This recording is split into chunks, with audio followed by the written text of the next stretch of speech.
বিকেলের নরম আলোয় জানালায় পড়ে অদ্ভুত একটি উষ্ণতা তৈরি করছিল। কুসুম তখন উঠানে ফুলে জল দিচ্ছিল। তার চোখে আজকাল একটু ভিন্ন রকমের বিষণ্ণতা। সবাই দেখে কিন্তু কেউ কিছু বলে না। এই ঘরের সে অতিথি হলেও আসলে তার অস্তিত্ব আরেকটু বেশি। এটা তো আয়ুষ খুব ভালো করেই জানে, কিন্তু সেই সত্যটা মুখে বলতে সে এতদিন সাহস পায়নি। আজও দরজার আড়াল থেকে সে কুসুমকে দেখছিল। মুখে হাসি, কিন্তু চোখে লুকোনো গভীর ক্লান্তি, যেন সে নিজের ভেতরের ঝড় কারোর সাথে ভাগ করতে পারে না। আয়ুষের মুখ কেঁপে উঠল। সে আর সহ্য করতে পারল না, ধীরে ধীরে এগিয়ে এলো। কুসুম প্রথমে লক্ষ্য করেনি, নিঃশব্দে এসে দাঁড়ালো তার ঠিক পেছনে। হঠাৎ কুসুম ঘুরতেই ধাক্কা লেগে আয়ুষের বুকে এসে ঠেকে গেল।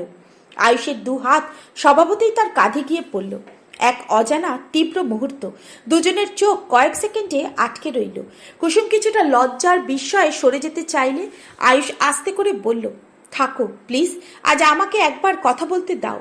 কুসুম থমকে গেল। এই গলায় এক অপরিচিত গভীরতা। হঠাৎ আয়ুষ তার হাত ধরে ফেলল। কাঁপা কাঁপা আঙুল, তার চোখে জমে থাকা 1 বছরের চাপ ভেসে উঠল। কুসুম, আমি আর অভিনয় করতে পারছি না।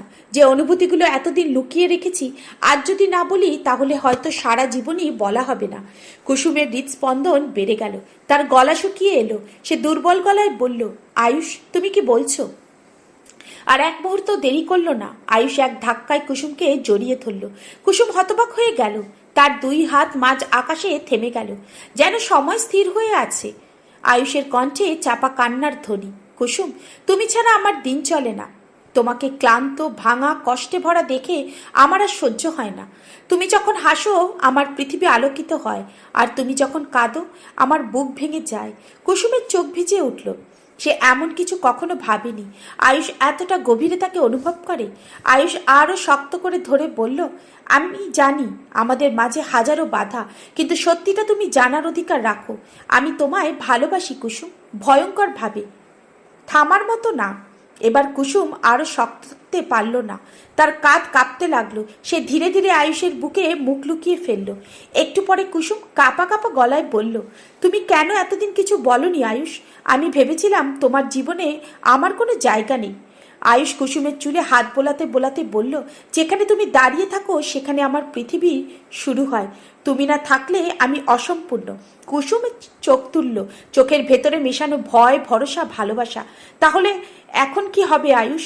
আয়ুষ হাসলো, একটা গভীর, দৃঢ়, আশ্বস্ত করা হাসি। এখান থেকে আমরা একে অপরের হাত কখনোই ছাড়বো না, যাই হোক না কেন।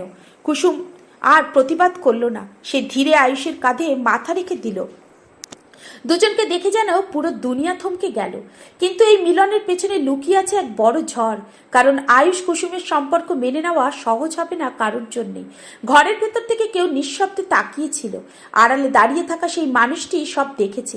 এবার হয়তো বাড়িতে নতুন সংঘাত তৈরি হবে, নতুন এক যুদ্ধের সূচনা। আর আজকের পর্ব এখানেই বড় মোড় এনে ফেলল। আয়ুষ ও কুসুমের সম্পর্কে এবার প্রকাশ্যে আসছে।